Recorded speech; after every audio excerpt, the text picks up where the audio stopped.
First and foremost, I want to give all praises, honor, and glory to Yahweh, Bahasham Yahushai, Bahasham Racha Kudash. Double honors to the elders and the apostles of Great Millstone, and peace and blessings to the elect. And today we're going to go into the book of Ecclesiasticus, the first chapter, otherwise known as the book of Sirach. So, before reading this prologue, there is a bit more information on it that I have here in my physical scriptures, and I'll read that part, and then we'll go into the prologue. So it says here, Ecclesiasticus is an ethical treatise extolling the virtue of wisdom, written in Hebrew by a scholar named, it says Jesus here, but we know that's Greek for Joshua, which will be the English of that, and the Hebrew being Yahushai. This isn't the Messiah, Hamashiach. This is a man by the name of Yahushai. So, for the sake of not sounding confusing, I will refer to him as Joshua. So it says here, by a scholar named Joshua, son of Sirach, the author's grandson, an Alexandrian Jew, translated the work into Greek and added a prologue in about 132 BC.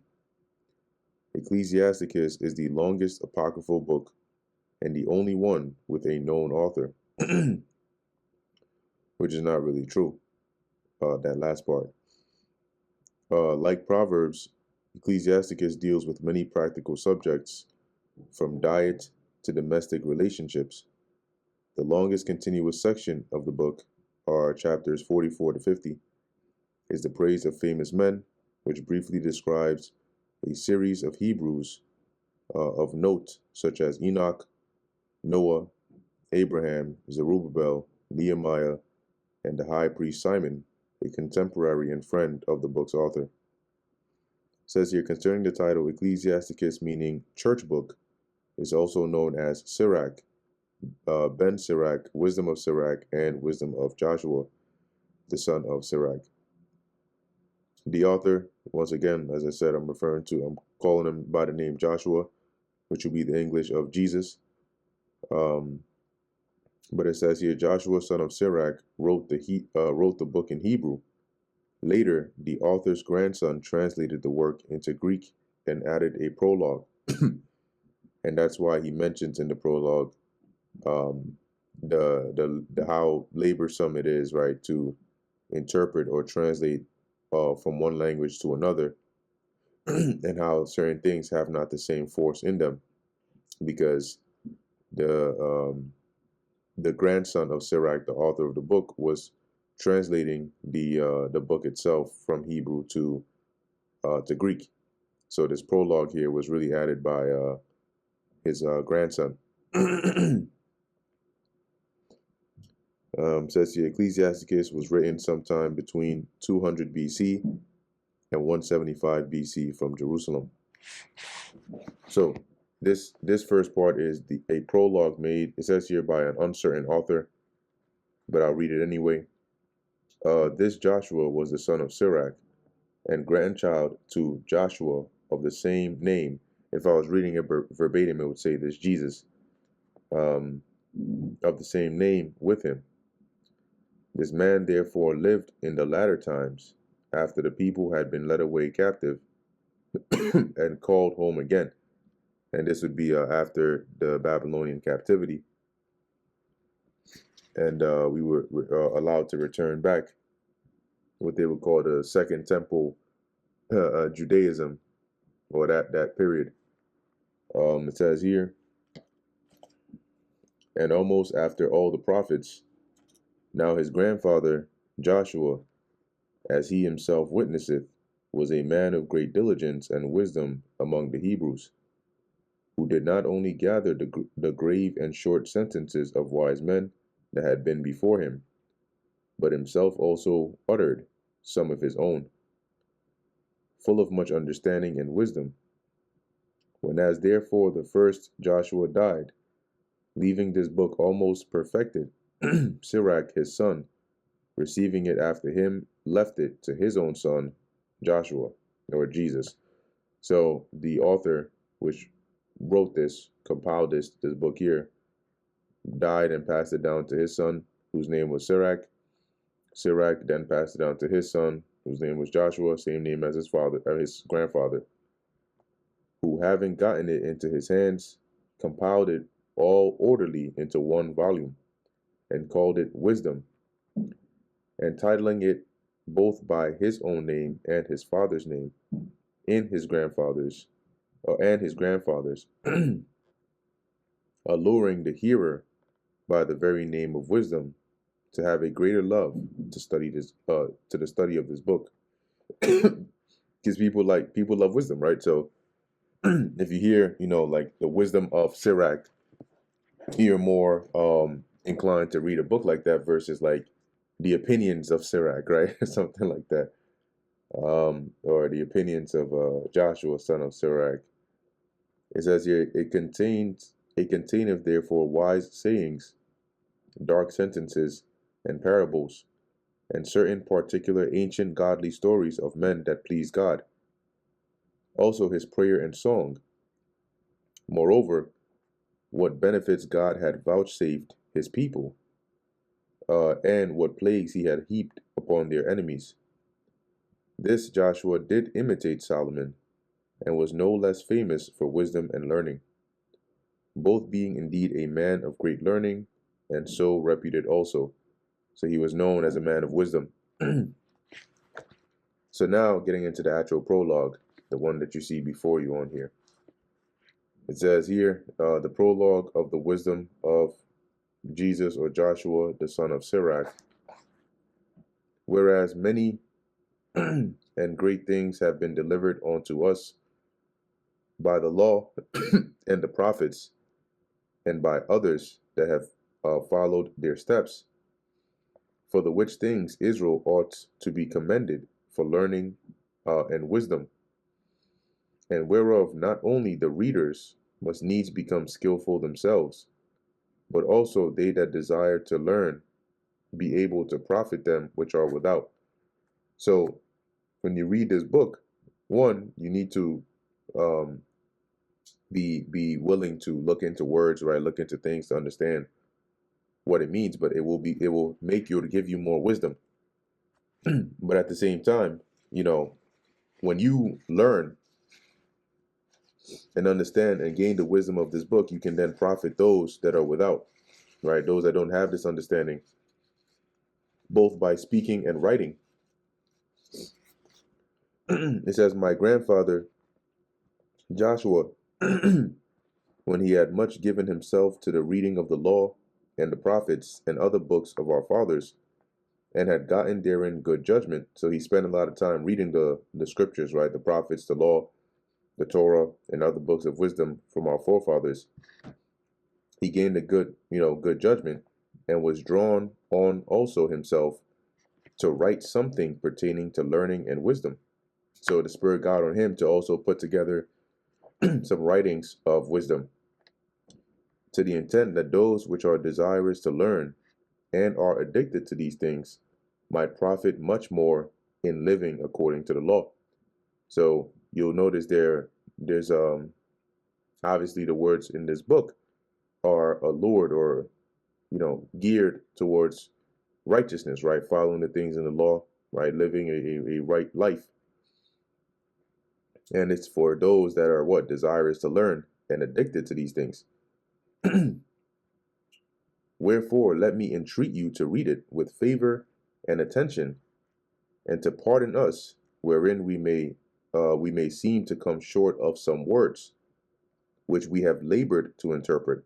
Because remember, this was Joshua, the grandson of Joshua, who was interpreting or translating the words of his grandfather from Hebrew, because this was originally written in Hebrew, into Greek.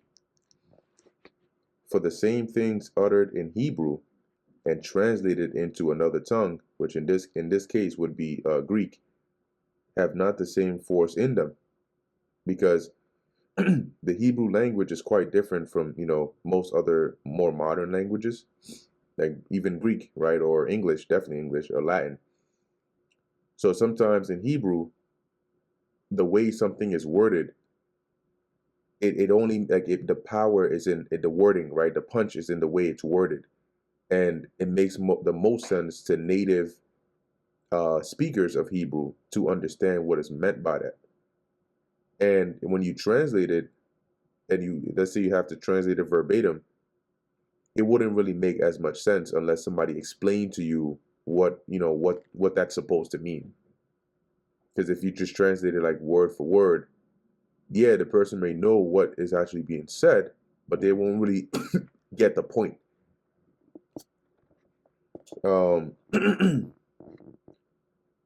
It says here, and not only these things, but the law itself and the prophets and the rest of the books.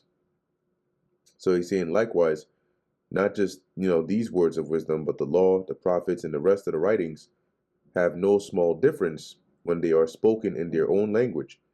No small difference, meaning that there's a big difference between reading it in a different language versus, reading it in the original Hebrew. For in the 38th year coming into Egypt, when Euergetes was king, that's Ptolemy the third Euergetes, and he's also mentioned in Daniel 11, right, in the 6 Syrian wars, and continuing there some time. So the Joshua here was in Egypt there. It says, I found a book of no small learning. No small is Old English for the reverse, right? Like it's not a light thing. It's not a small deal. It's a big deal. Therefore, I thought it most necessary for me to bestow some diligence and travail to interpret it, using great watchfulness and skill in that space to bring the book to an end, and set it forth for them also, which in a strange country are willing to learn, being prepared before in manners to live after the law. So there's the context of how you have the book of Ecclesiasticus or the book of Sirach, today. And basically what it took, or what went into putting in a state where it can be comprised in a readable way to benefit those that love wisdom and would want to read it. So now let's get into the actual book. So this is the book continuing, right? The book of Ecclesiasticus or Sirach, chapter 1, verse 2. Who can number the sand of the sea and the drops of rain and the days of eternity? Who can find out the height of heaven and the breadth of the earth and the deep and wisdom, right? And ultimately, none of us can really do this. Like what are you going to use, a measuring tape to get the breadth of the earth? You can't go and measure the height of the heavens or the depth of the deep. Okay. It says here, or wisdom. Wisdom hath been created before all things, and the understanding of prudence from everlasting. So wisdom, goes all the way back to the very beginning, created with the Lord. I mean, it is the breath of God, as it is said in Wisdom of Solomon. And the understanding of prudence is also here, it's saying, it's repeating the same point in different words, right? So wisdom was created before all things, meaning it was there in the very beginning. And the understanding of prudence, which is through wisdom, was also from everlasting, meaning it's ancient. It goes back to the beginning. The word of God, Most High, is the fountain of wisdom, right? So a fountain of wisdom is the source, right? Just like you have a fountain, which is a source of water. The word of the Lord is the fountain or the source of wisdom. And the word of the Lord is also symbolic for Yahushai. He is the word of the Heavenly Father, right? And it is through him that we get access to wisdom, right? He is the source of wisdom. It says here, and her ways are everlasting commandments. So if you keep the ways of wisdom, they're gonna guide you, okay, forever, right? As it says, everlasting.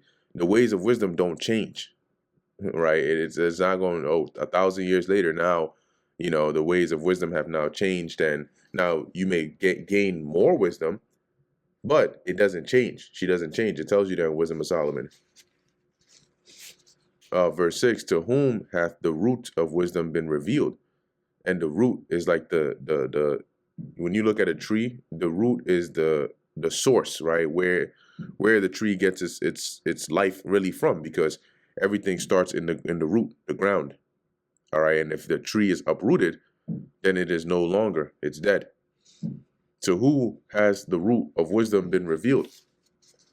Or who hath knowledge of her wise counsels? Unto whom hath the knowledge of wisdom been made manifest? And who hath understood her great experience? There is none wise and greatly to be Salaki, there is one wise and greatly to be feared, the Lord sitting upon his throne. And why? Because he created wisdom. Imagine that. We can't even fully comprehend wisdom, and here it is, the Most High created wisdom. Verse 8, Salaki, verse 9, he created her and saw her and numbered her, that is to measure, and poured her out upon all his works. So the Lord has poured wisdom out, and that's why it says that she by pureness in Wisdom of Solomon, right, she goeth through everything, right, by her pureness. So wisdom is in everything because it has been poured upon creation. Creation was founded through wisdom, and the Lord numbered or measured an amount of wisdom to be on all his works. So guess what? Even a ladybug has wisdom. Cats, dogs, trees, in the process of homeostasis, right? Which is, or not the process, but homeostasis, which is like the balance. If you look at like the ecosystem, all these animals, the synergy of life, it's all through wisdom. All right, even photosynthesis, right, is also a form of wisdom. It says she is with all flesh according to his gift. So wisdom is a gift from the Lord that's given to all flesh, right? All the living. And he hath given her to them that love him. And that's those that love the Lord. He gives wisdom to them. And that's like now you may say, well, wait, I thought all creation already has wisdom. Yeah, they do. But that's to a certain degree. This wisdom that the Lord gives to them that love him is a higher level. Okay? The highest quality of wisdom, which is on the right-hand side. It says here, the fear of the Lord is honor and glory and gladness. Because the fear of the Lord is also synonymous with wisdom, right? It's the beginning of wisdom. And it comes with what? Honor, glory, gladness, and a crown of rejoicing. The fear of the Lord maketh a merry heart. A merry heart is a happy mind. And giveth joy and gladness and a long life. Because when you fear the Lord, he'll give you wisdom. And when wisdom dwells with you, she'll bring you to that joy, gladness, and a long life through her instruction, her guidance, her peace. And you'll start to see that your life will start to be, better by the way you think, the decisions you make, and the things that you do ultimately. Whoso feareth the Lord, it shall go well with him at the last, and he shall find favor in the day of his death, right? Because if you fear the Lord and you live a life through wisdom, the Lord is going to, he's going to accept you, right, at the day of your death. You're not going to be worried about what judgment you're going to face having lived a wicked life. To fear the Lord is the beginning of wisdom, and it was created with the faithful in the womb. So the faithful by inheritance, you might say, are born to fear the Lord. Just like the wicked in Psalm the 53rd chapter, right? Psalm 53, it tells you that, I believe it's 53. that they be born speaking lies. They go astray as soon as, from the womb. But the faithful, which are those that fear the Lord, wisdom is created with them in the womb. Their vessels fit for wisdom. She hath built an everlasting foundation with men, and she shall continue with their seed. And this is talking about the seed of the righteous. Okay, she's going to dwell and continue with the seed of the righteous. And let's get a quick precept that lines up with that point. Let's do holy souls, because it said their seed, right? This is Wisdom of Solomon 7:27. And being but one, she can do all things. This is speaking of wisdom. And remaining in herself, Salakia, she maketh all things new, and in all ages entering into holy souls. Right, in all ages, meaning in different time periods, because that's what an age is, and that includes different generations. She enters into holy souls, which are the seed of the righteous.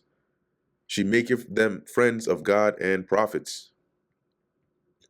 So continuing back here in verse 16, to fear the Lord is fullness of wisdom, right? Because when you fear the Lord, that's the beginning of wisdom. But as you continue to fear the Lord, you start to grow in more and more wisdom. He starts to increase, that wisdom for you. You start to gain the fullness of her, which brings forth, as it says, and filleth men with her fruits. So you start to unlock more and more of the benefits or the fruits of wisdom, which brings you closer and closer to the Lord and raises you up higher and higher.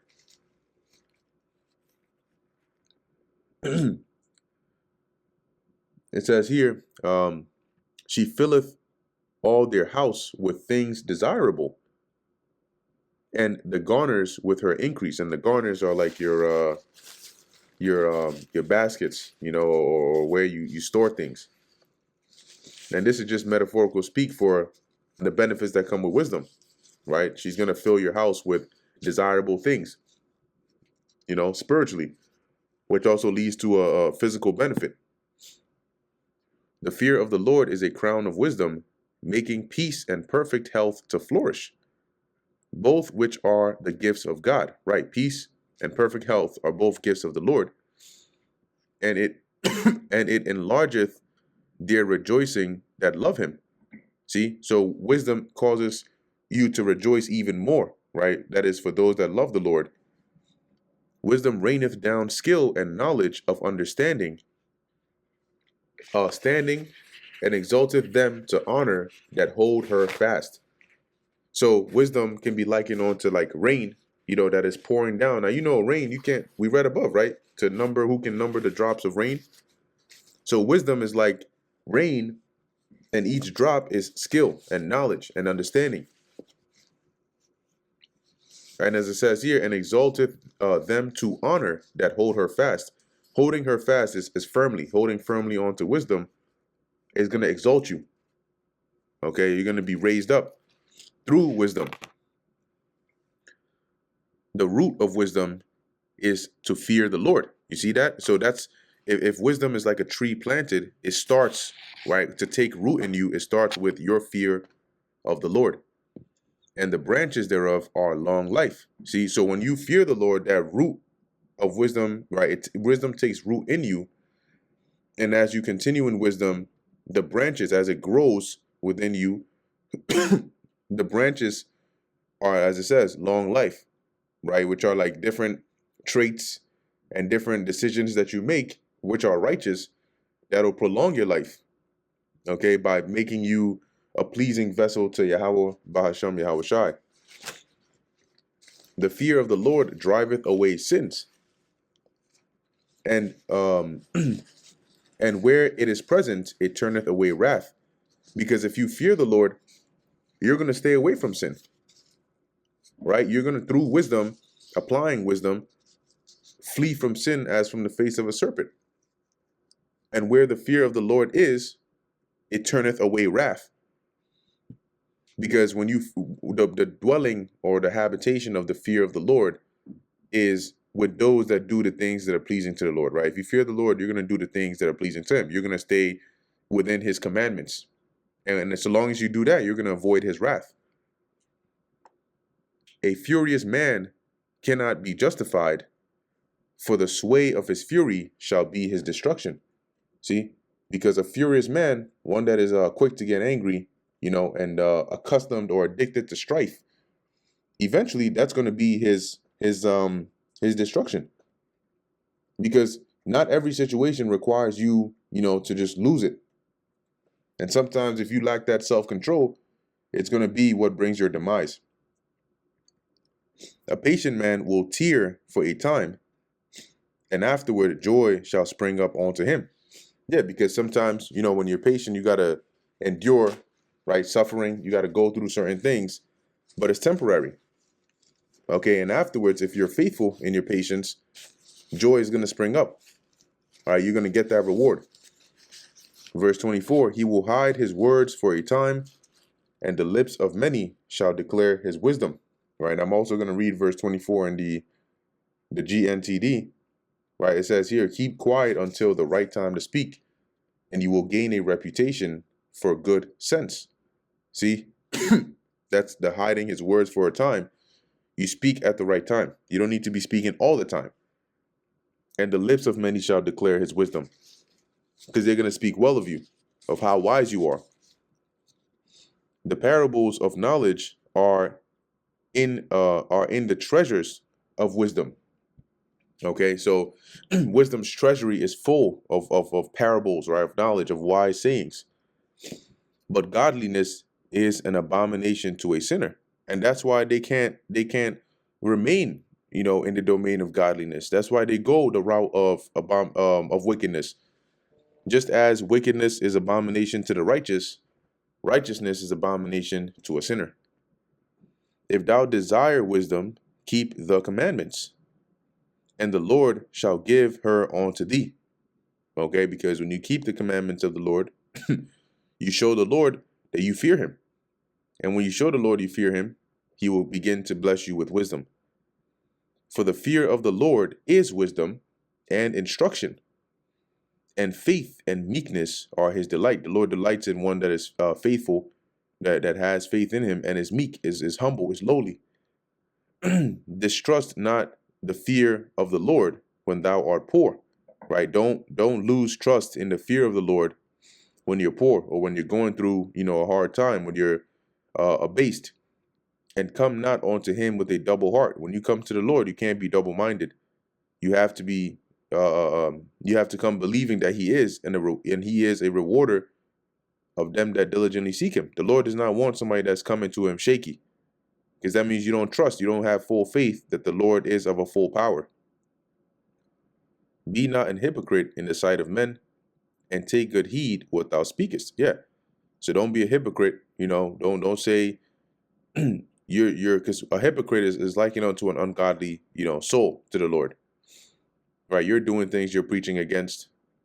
You call out people for things that you do. And that's just, that's ill practice, right? Take good heed what thou speakest, right? Be careful the things that come out of your mouth. Verse 30, exalt not thyself lest thou fall. When you exalt yourself, you become proud, right? You boast yourself, you try to put yourself on a pedestal, and the Lord is going to kick that pedestal out from under you and bring dishonor upon thy soul, right? Where you're publicly, when the Lord humbles you, you're now ashamed. And so God discover thy secrets. See that? And cast thee down in the midst of the congregation. The Lord's going to expose you and bring you down, humble you in front of everybody. Because thou camest not in truth to the fear of the Lord, but thy heart is full of deceit. Because if you came in the truth of the fear of the Lord, you would have known that faith and meekness are his delight, and you would have came in a humble spirit, as opposed to trying to exalt yourself and now having your dirty laundry aired, because the Lord is trying to humble you. And that brings us to the end of the book of Ecclesiasticus, the first chapter, or the book of Sirach, the first chapter. Lord willing, that was edifying to the elect. In closing, I want to give all praises, honor, and glory to Yahweh, Bahasham Yahushai, Bahasham Rakha Kodash. And until next time, Shalom.